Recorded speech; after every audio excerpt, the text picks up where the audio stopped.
자, 부동산 임대에서 꼬박꼬박 월세를 받았다. 굉장히 좋죠. 그런데 세금이 또 문제가 됩니다. 결론부터 말씀드리면요. 월세 받는 거 12개가 있지 않습니까? 1년에. 그 중에서 하나에서 2개 정도는 세금으로 나간다고 생각하시면 되고요. 경우에 따라서는 작게는 0.5개, 많게는 한 2개 정도가 건보료로 나간다고 생각하시면 됩니다. 그러면 계산해보면 어떻게 됩니까? 12개 중에서 한 2개에서 3개 정도, 많게는 한 4개 정도까지를 세금과 보험료로 그냥 날린다고 생각하시면 되는데, 물론 그렇다 하더라도 한 9, 10개 정도 남지 않습니까? 저는 그래도 해야 된다고 보는데, 이거 조금이라도 더 운영을 하는 데 있어서 법인을 활용하시는 방법이 있어요. 그래서 요거 제가 말씀을 드릴 건데, 여러분들이 조심하셔야 되는 게 뭐냐면, 법인이 어떤 만능 해결사, 해결책은 아니다. 조심해야 되는 부분도 있다. 제가 그거를 말씀드리겠습니다. 자, 매일경제에서 가져왔고요.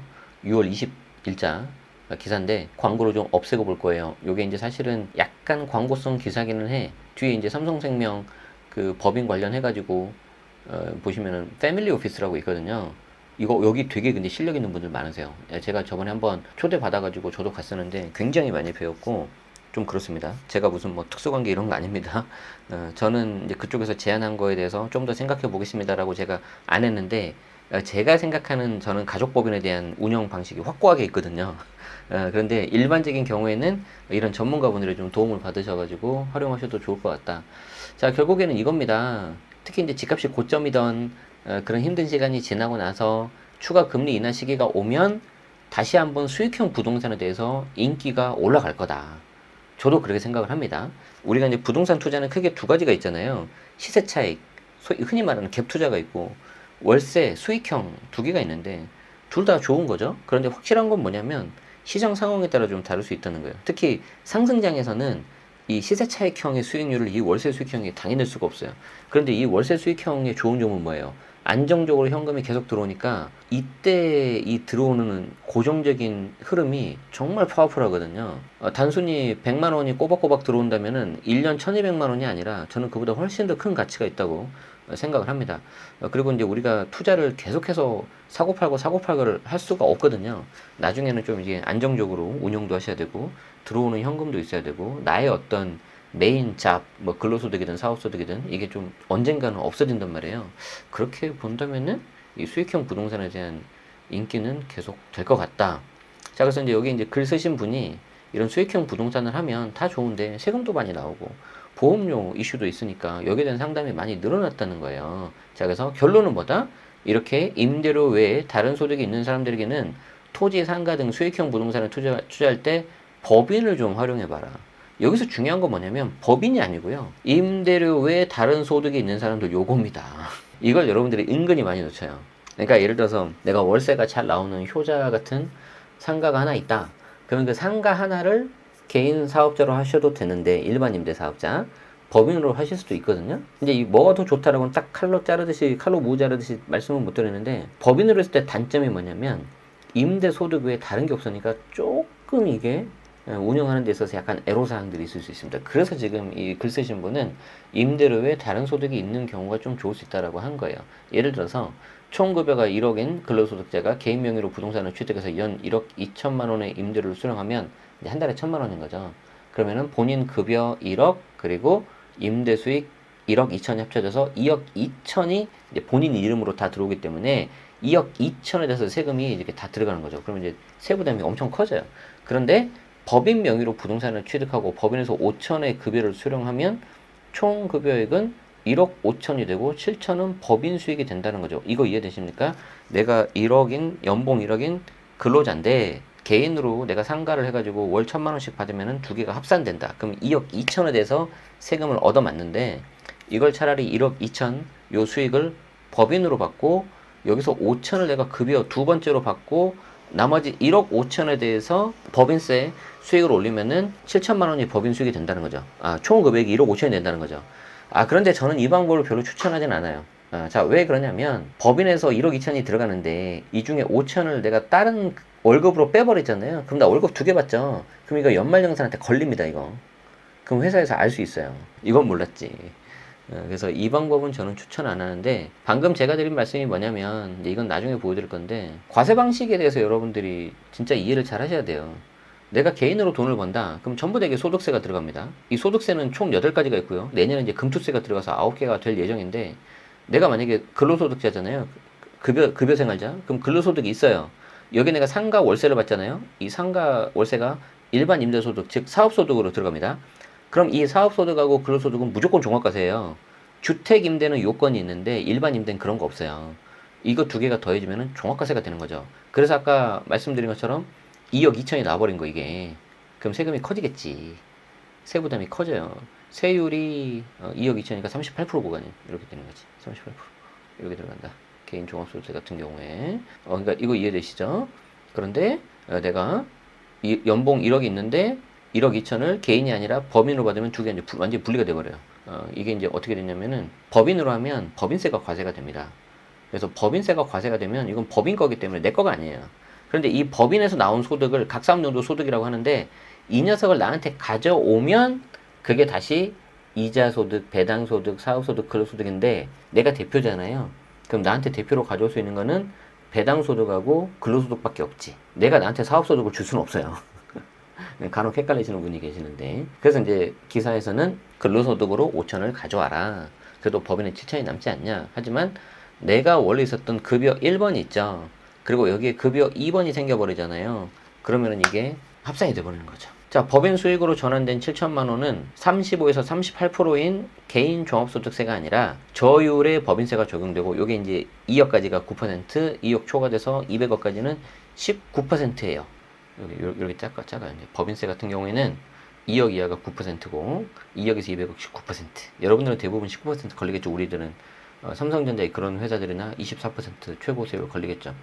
그러니까 걱정 안 하셔도 돼요. 법인 같은 경우에는. 다만 이제 주택 같은 경우에는 여기 이제 토지 등 양도차익에 대한 추가 법인세가 이제 들어가 버리죠. 그래서 이런 질문을 받으면 필자가 다시 반문하는 거죠.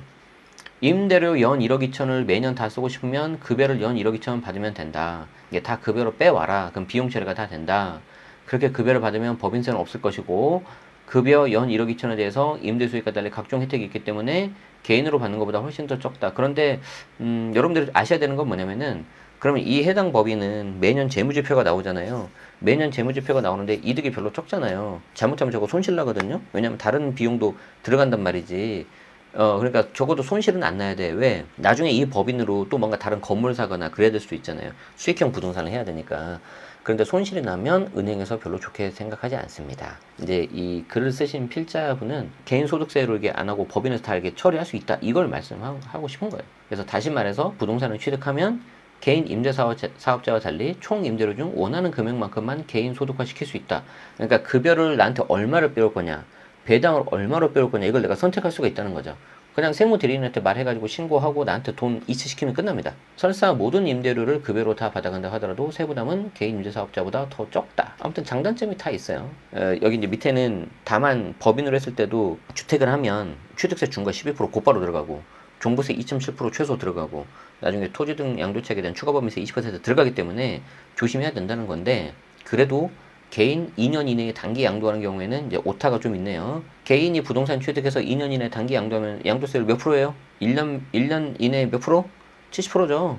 1년에서 2년? 60%죠. 요 40에서 50은 이제 옛날 겁니다. 옛날 거가 아니라 이제 상가입니다, 상가. 하지만 법인은 언제 양도하든지 관계없이 9에서 19%. 단 하루만 갖고 있다 하더라도.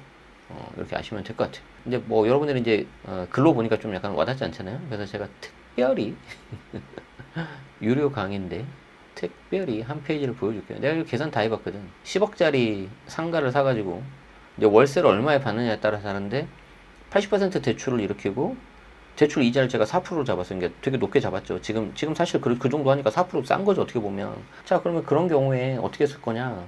개인으로 하면 4.6%, 4,600만 원, 법인으로 하면 4.6%, 4,600만 원인데 잘못해가지고 취득세 같은 경우에 법인 취득세 중과 들어가 버리면 이거 9.4까지 올라갑니다. 과밀억제권 안에 있고 5년 지나지 않고 또 과밀억제권 안에 취득해버리면은 문제가 되는데, 이 정도는 다 피할 수 있어요. 과밀억제권 밖에다가 법인 본점 소재 만들면 되니까. 재산세는 둘 다 똑같은데 0은 아니고요.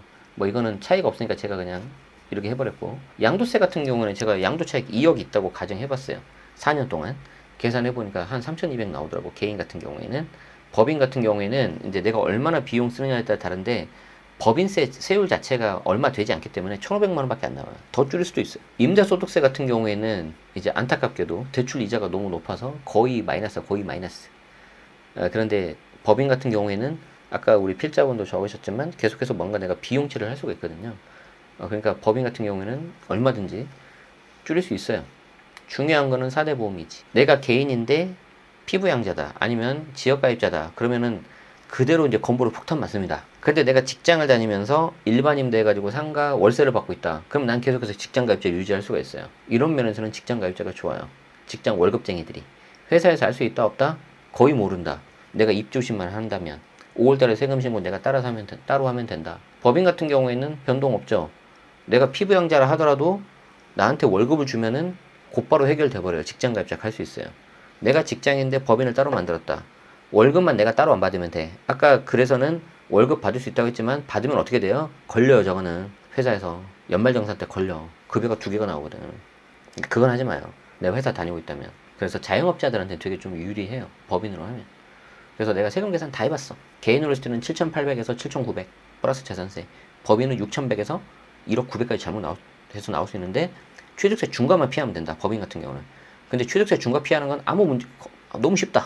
그렇게 본다면은 법인이 좀 더 유리한 건 맞는데 다만 직장인들이 조심해야 될 거 그리고 내가 피부양자할 때 해야 될 거 그게 케이스마다 다르다는 거죠. 이게 경우의 수가 너무 많이 나온다는 거지. 그래서 결국에는 내 케이스에 맞게 상담 받으시는 게 좋을 것 같은데 우리가 이제 또 이렇게 하고 끝내면 좀 뭔가 아쉽잖아요. 그래서 제가 한 분을 모델로 가져왔습니다. 모델 장범준 씨 누구예요? 벚꽃 엔딩 미안합니다. OBS 뉴스에서 가져온 스타 재테크 해가지고 조연수님 기사님이 적으셨는데 2019년에 적은 거네요. 이게 굉장히 좀 오래된 건데 이 코는 도대체 뭐야? 너무 광고 좀 없애겠습니다. 2019년이라는 걸 좀 감안해 주시고 보세요. 대치동의 꼬마 빌딩 재테크 성공 비결인데 이건 제가 다 보지 않을 거예요. 자, 근데 제가 좀 아쉬운 게 뭐냐면 이 기사의 핵심 내용은 이거예요. 장범준 씨가 벚꽃 엔딩으로 봄만 되면 노래가 이제 다 울려 퍼지지 않습니까? 이제 저작권으로 굉장히 이제 수익을 많이 올리는데 부럽죠. 그런데 이제 이분이 삼성동에 9억짜리 아파트를 매입했대요. 아니 도대체 그 9억짜리 어디야? 이 가격이 없는데 삼성동인데 아까 보여드렸잖아요. 2019년이라고. 그런데 뭐 구체적인 건 안 나오는데 세금을 잘 몰라가지고 같은 해에 2억 원의 세금을 납부했대요. 분명히 저 단타 친 것 같아. 그 당시에 주택은 1년 미만 40%거든요. 아마 그러지 않았을까 싶어요. 여기에 대해서 이제 나덕규 세무사님이 뭐 이렇게 세금이 많이 나온다. 그래서 이제 결국에는 세금의 절세에 대해서 중요성을 알고 이 장범준 씨가 아파트를 팔고 꼬마 빌딩 투자를 했다고 하는데 위치가 대치동에 있고 다가구 주택으로 했대요. 주택을 했다고? 2019년이면 그래도 괜찮죠. 근데 저거 지금 종부세 꽤 많이 나올 건데 그러면은 자 어쨌든 해당 지역에서 찾아보기 힘든 20억대 꼬마 빌딩의 건물주가 됐다고 하는데 뭐 밑에 보면은 부동산 컨설턴트 분이 대출 얼마 받고 뭐 해가지고 실투금 얼마 들어가고 나중에 이게 시세가 얼만데 투자 잘했고 막 그런 뻔한 이야기들이 나와요. 근데 정작 중요한 얘기는 없다. 정작 중요한 얘기. 자, 장범준 씨 개인 이름으로 샀을까? 법인 이름으로 샀을까? 있어 없어? 없어요 지금 그 내용이. 제일 중요한 게 없어. 만약에 법인으로 샀으면 어떻게 되는 거예요? 취득세는 그 당시에 2019년이니까 중과가 안 들어갔어. 근데 문제가 뭐예요? 법인 이제 주택 종부세가 최소 2.7% 나와버리죠. 그거 맞으면은요 수익률이 갑자기 뚝 떨어질 수 있어요. 잘한 투자가 아닐 수도 있다는 거지. 그러면 아마 그 종부세 중과 적용됐을 때 매도했을 가능성이 높다. 만약에 법인이라면. 개인이라면 어떻게 됐을까? 개인이라면은 다가구에서 이제 월세가 나오니까 거기에 대해서 세금을 붙겠죠. 그런데 장범준 씨가 또 자기 법인이라든지 다른 데서 급여를 받을 거 아닙니까? 그럼 받는 급여하고 우리 아까 봤었잖아. 월세 수익하고 이제 합산이 되겠죠. 종합과세 될 거 아니에요. 세금 늘어 안 늘어? 이거 늘어요. 이거. 다만 다른 주택이 없다면 저 다가구 요건을 갖췄다면 향후 매각할 때 일괄 처분하면 1세대 1주택 비과세도 가능은 하죠. 그러니까 이게 여러분들이 기사만 보고 좋겠네 벚꽃 엔딩 하나 잘 써가지고 돈 많이 벌고 이게 끝이 아니라고요. 공부해야 되는 게 너무 많아요. 개인으로 했을 때, 법인으로 했을 때, 취득세, 부유세, 양도세 이걸 알아야지 세금을 줄이죠. 그리고 세금을 줄여야 세후 수익률이 확 올라가죠. 지금 요즘 같은 시대에 어디 가서 투자로 1,000만 원, 2,000만 원 버는 게 쉽습니까? 어렵습니까? 어렵죠. 그리고 내가 고생해가지고 차익을 얻었는데 이 부분을 세금으로 날렸다? 너무 아깝지. 아까 장범준 씨도 2억을 그냥 세금으로 날렸다고 하잖아요. 이런 부분들을 좀 여러분들이 미리 알고 공부하시면 좋을 것 같다. 연예인 재테크 기사만 보고, 아, 나는 뭐야? 이렇게 그런 스트레스 받지 마시고요. 이 사람 어떻게 했지? 명의가 뭘까? 어느 지역을 샀을까? 나중에 어떻게 팔았을까? 중간에 뭘로 활용했을까? 그러면 굉장히 공부할 게 많아집니다. 저희 채널 제네시스 박이랑 같이 공부하시면 좋을 것 같습니다. 구독하시고 알림 설정하시면 편하게 공부하실 수 있겠죠. 네, 오늘 좀 긴 영상이었는데 끝까지 시청해주셔서 고맙습니다.